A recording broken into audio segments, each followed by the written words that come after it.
Hi friends, welcome to Legal Rules 24. Indian Evidence Act మనకి ఇప్పుడు present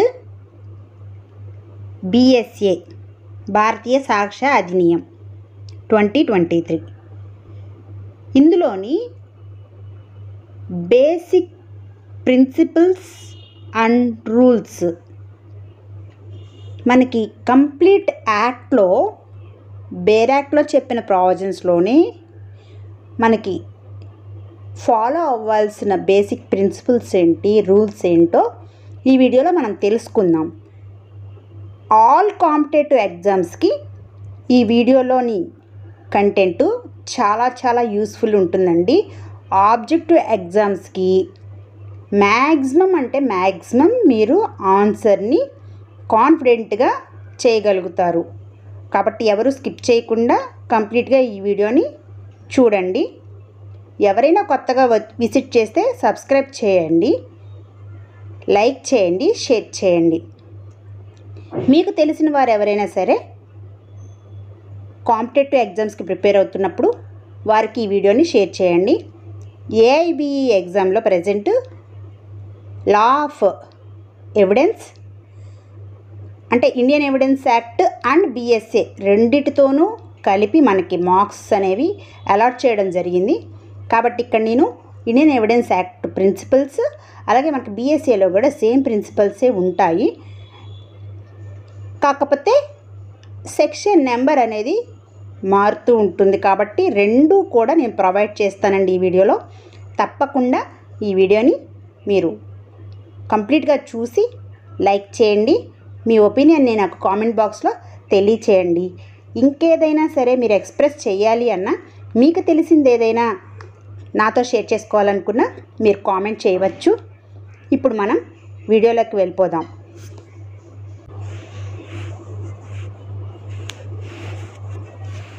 మనకి law of ఎవిడెన్స్లో ప్రిన్సిపల్స్ అండ్ రూల్స్ ఈ వీడియోలో మనం తెలుసుకుందాం. మనకి ఫ్యాక్ట్ అనే వర్డ్ని సెక్షన్ 3 ఆఫ్ ఇండియన్ ఎవిడెన్స్ యాక్ట్లో డెఫినేషన్ ఇవ్వడం జరిగిందండి. Fact may be physical fact, psychological fact, positive fact, negative fact. Anything capable of being perceived by senses is a fact. Section 3 of Indian evidence యాక్ట్లో ఇచ్చారు. కాబట్టి మనకి BSAలో సెక్షన్ 2లో connection of events as cause and effect is relevancy అన్నారండి.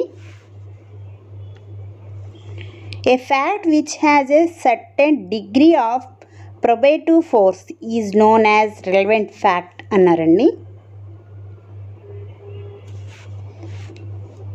Falsus in ono falsus in omnibus is no application in India. మనకు ఒక్కొక్కసారి ఈ లీగల్ మ్యాగ్జిమ్ ఇచ్చి అడుగుతూ ఉంటారండి. అయితే దానికి మనకు ఆబ్జెక్టివ్లో ఈజీగా ఆన్సర్ చేయాలి అంటే ఈ ప్రిన్సిపల్స్ మనం తెలుసుకుని ఉండాలి. Circumstantial evidence must be in conclusive in nature అండి. అది కండిషన్ ప్రెసిడెంట్ అన్నమాట. కంక్లూసివ్ ఇన్ నేచర్ తోటి ఉండాలి. ఏది సర్కమ్స్టాన్షియల్ ఎవిడెన్స్ అనేది. 3 presumptions. First is rebuttable, second is irrebuttable, third is mixed presumption. However, Indian evidence made presumption of fact and of law. Mixed presumption is confined to English law. అంటే మనకి ఇక్కడ mixed presumption అనేది మాత్రం మనకి ఇండియాలో application లేదు. మనకి presumption of fact ఉంది, ప్రిజంప్షన్ ఆఫ్ లా ఉంది, అలాగే రిబట్టబుల్, ఇర్రిబట్టబుల్ ఉంది, కంక్లూసివ్ ప్రూఫ్ కూడా మనకి ఉంది.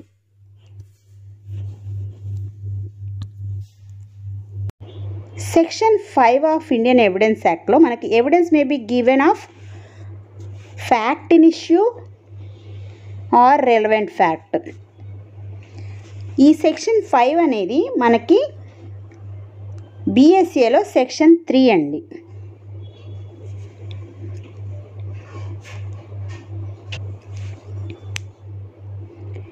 In drawing up the Evidence Act, the principle of exclusion has been followed. ఇక్కడ మనం ఏం ఫాలో అవుతామండి? ప్రిన్సిపల్ ఆఫ్ ఎక్స్క్లూషన్ అనేది ఇండియన్ ఎవిడెన్స్ యాక్ట్లో మనం ఫాలో అవుతాం. ఏది ఎవిడెన్స్ కాదో చెప్తూ ఉంటాం. The doctrine that all facts in issue are relevant to the issue and no others may be proved.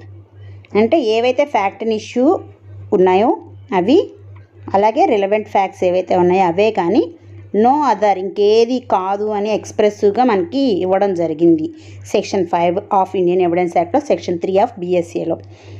Is the unexplained principle which forms the centre of and gives unity to all these express negative rules. మనకి Indian evidence act అంతా negative రూల్స్తో ఉంది. ఎందుకు అంటే because of no other అనే word ఇక్కడ మనకి ఎక్స్ప్రెసివ్గా ఇవ్వడం వల్ల. Law of evidence of negative rules declaring what is not evidence. ఇప్పుడు అర్థమైందండి మీకు?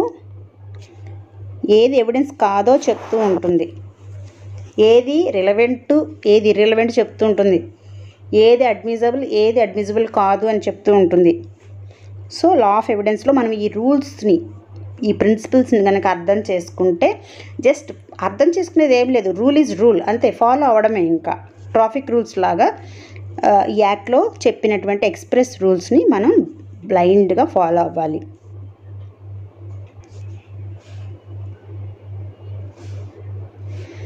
The particular way of connection which the law regards as relevancy have been described in section 6 to 55 of Indian Evidence Act.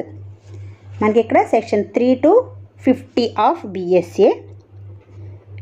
మనకి ఇక్కడ ఏమని చెప్తున్నారు అంటే connection, fact ఇష్యూకి connect అయిన facts మనకి ఇక్కడ రెలవెన్సీ కింద చెప్పుకుంటాము.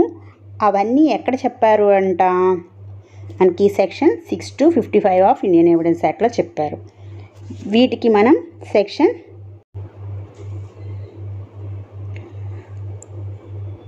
Relevant facts forming part of the same transaction, మనకి ఇండియన్ ఎవిడెన్స్ యాక్ట్లో సెక్షన్ 6 అండి.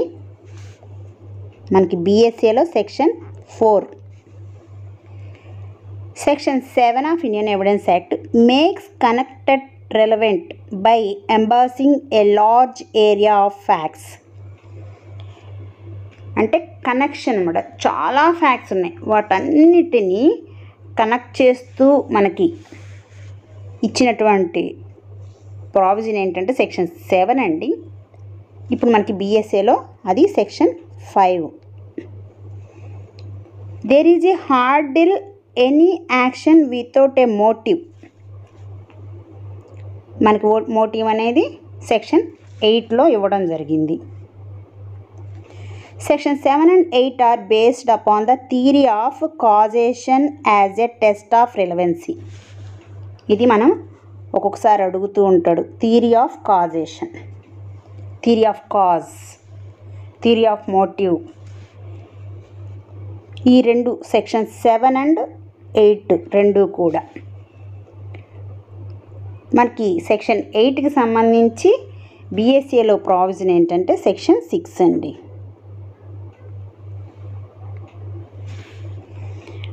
All explanation or introductory facts are relevant. Explanation and introductory facts, మనకి టెస్ట్ ఐడెంటిఫికేషన్ పీరియడ్ అనేది కూడా మనకి సెక్షన్ 9లో ఉంటుందండి. సెక్షన్ 9కి సంబంధించి మనకి relevant provision in BSA section 7 అండి. The principle of admissibility is that the thing done, written or spoken was something done in carry out the common intention. మనకి common ఇంటెన్షన్ని సంబంధించి మనకి అడ్మిసిబుల్ అవ్వాలి అంటే ఒక విషయానికి సంబంధించి written or spoken something done in carry out the common intention. మనకి సెక్షన్ 10కి సంబంధించి ఇంటెన్షన్కి సంబంధించిందండి, కామన్ ఇంటెన్షన్ సంబంధించిన ప్రావిజన్. సెక్షన్ 10కి రిలవెంట్ ప్రావిజన్ బిఎస్ఏ సెక్షన్ 8 అండి.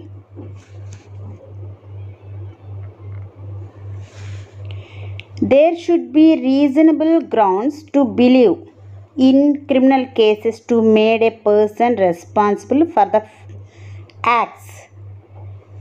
మనకి రీజనబుల్ గ్రౌండ్ టు బిలీవ్ ఉండాలి, రీజన్ డెసిడెంట్ అంటాం కదా, జడ్జిమెంట్స్ అన్నిటికీ రీజన్స్ ఇస్తున్నాం కదా క్రిమినల్ లాలో. అలా మనకి క్రిమినల్ లాకి సంబంధించి ఒక పర్సన్ని రెస్పాన్సిబుల్ చేయాలంటే కనుక రీజనబుల్ గ్రౌండ్ టు బిలీవ్ ఉండాలి. తర్వాత the principle on which section 10 is based is that of ఏజెన్సీకి సంబంధించిన ప్రిన్సిపల్ అనమాట మనకు సెక్షన్ 10లో ఇచ్చినటువంటిది. All the conspirators need not be convicted or acquitted.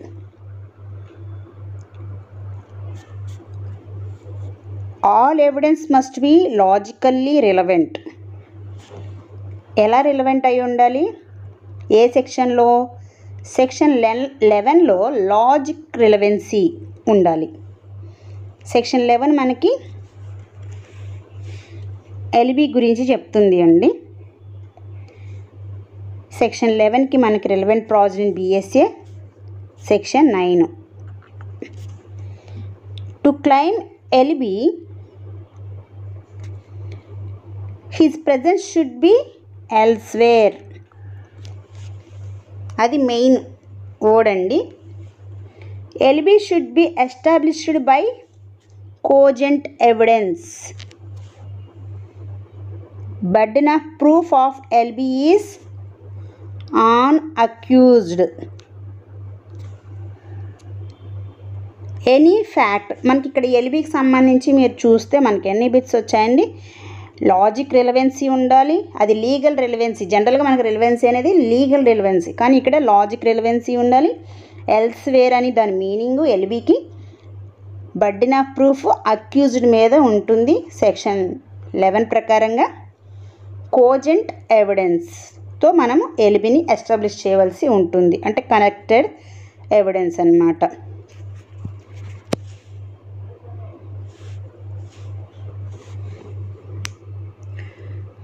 Section 12, any fact which enable the court of law to determine amount of damages is relevant in civil cases. ఏ కేసెస్లోనండి? Relevant in civil కేసెస్లో. అంటే ఈ section మనకి స్పెసిఫిక్గా civil కేసెస్కి apply అవుతుంది. దేనికి సంబంధించి అంటే డ్యామేజెస్ని డిటర్మైన్ చేయడానికి కోర్టుకి. ఈ సెక్షన్ 12కి బిఎస్ఏలో మనకి ఇచ్చినటువంటి corresponding section 10. The facts that are relevant which any right or customకి సంబంధించి is in question. Right or custom is in question అనమాట. దానికి సంబంధించి సెక్షన్ 13 అండి. మనకి సెక్షన్ 13కి relevant provision in BSA section 11. Relevancy of facts should the existence of a person's state of mind, bodily feeling. Facts it has been seen are either physical or psychological. Both మనకి fact అంటేనే both physical and psychological facts. అవి ఏంటి, దేనికి సంబంధించి అంటే ఒక persons యొక్క state of మైండ్కి సంబంధించి, బాడీలీ ఫీలింగ్కి సంబంధించి ఉన్నవి రెలవెంట్. ఏ సెక్షన్ కింద అంటే సెక్షన్ 14. సెక్షన్ 14కి రిలవెంట్ ప్రావిజన్ ఇన్ బిఎస్ఏ మనకి section 12.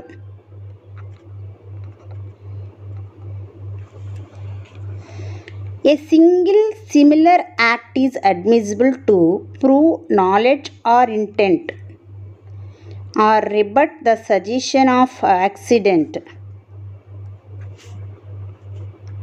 But a single similar act is not necessarily admissible. Without further evidence. ఇది మనకి సింగిల్ సిమిలర్ యాక్ట్ మాత్రం should not be necessarily admittable without further evidence అనేది మనకు section 15లో ఇచ్చారండి. Section 15కి relevant provision BSA. Section 13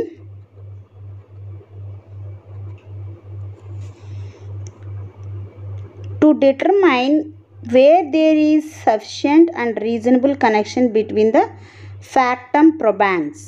Factum probans అంటే reasonable connection, sufficient and reasonable connection, two things ఉన్నాయి ఇక్కడ. ఫ్యాక్టమ్ ప్రొబాన్స్ అంటే రిలవెంట్ ఫ్యాక్ట్స్, ఫ్యాక్ట్కి రిలవెంట్ అనమాట, ఫ్యాక్ట్ ఇష్యూకి రిలవెంట్ ఫ్యాక్ట్ అనమాట. అవి సఫిషియంట్ ఆర్ రీజనబుల్ కనెక్షన్ ఉండాలి వాటి మధ్యన.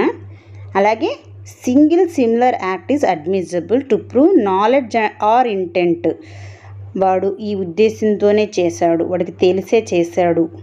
Are rebut the suggestion of accident, ఇది యాక్సిడెంటల్గా జరిగిందా ఇంటెన్షనల్గా జరిగిందా అనేది డిసైడ్ చేయడానికి మనకు section 15 beauty in bath tub అని ఒక కేసు ఉంటుందండి. ఆ కేసులో మనకి ఆ కేసు కనుక రిఫర్ చేస్తే క్లియర్గా అర్థమవుతుంది ఈ ప్రావిజన్. ఇదండి ఈ వీడియోని ఇక్కడ నేను బ్రేక్ చేస్తున్నాను. సెక్షన్ 15 వరకు మీకు ఇచ్చాను ఇక్కడ రిలవెంట్ ప్రిన్సిపల్స్. మళ్ళీ నెక్స్ట్ కంటిన్యూషన్ వీడియోస్ చేస్తానండి సేమ్ ఆబ్జెక్టివ్స్ మీద. లెంతీ వీడియో కాకుండా కొంచెం చిన్నగా చేస్తే ఈజీ యాక్సెస్ ఉంటుంది అందరికీ అనేసి, అందరూ ఫుల్గా చూడటానికి ఇంట్రెస్ట్గా ఉంటారు అనేసి నేను ఈ వీడియోని ఇక్కడ ఆపడం జరిగింది. కానీ కంటిన్యూషన్ వీడియోస్ మీకు మళ్ళీ నేను అప్లోడ్ చేస్తాను.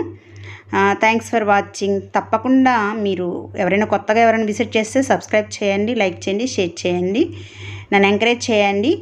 కామెంట్ బాక్స్లో మీ ఒపీనియన్ నాకు తెలియచేయండి. Thank you. బాయ్.